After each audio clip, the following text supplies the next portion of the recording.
Was there? Go for it. Oh yeah, I think that the 70s in the music industry, especially like in LA, in Hollywood, cool in scene. the Valley, is such a distinct scene. And I'm from LA, so that's really cool for me. Yeah, I'm not, but still cool. And there's like a lot of people that you come by, especially when you do live in LA, that are like, oh, I saw them here, or like I ran into Cherie like here in 1975. You know what I mean? Like, and so like especially filming the movie in LA was really important and like added a lot to it. In order to prepare for the film, you did have to learn. I mean, I think you sang and played the instruments. Was there extra preparation that went into that maybe you had to dig deeper, learn something new that you hadn't gotten to do before? Yeah, I mean, I definitely hadn't learned any of the Runaway songs, so that took a little bit to learn. And luckily, I played guitar before then, or else it really would have been hard. And you don't know that you can do something until you do it. And we had sort of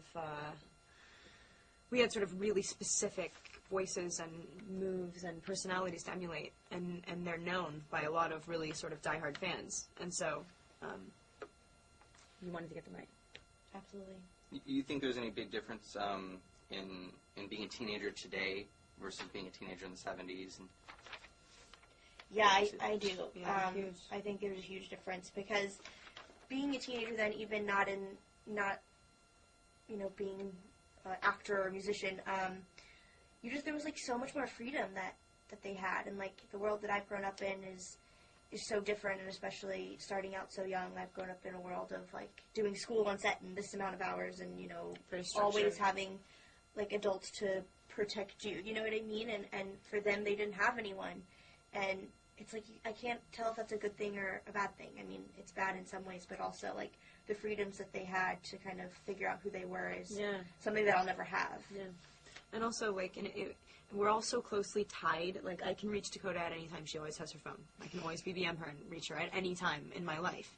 And, like, anybody who needs to know where I am can probably find out where, you know what I mean? Like, there was a different, people weren't so connected. You chose your connections. It was like you chose when you wanted to be seen and heard, and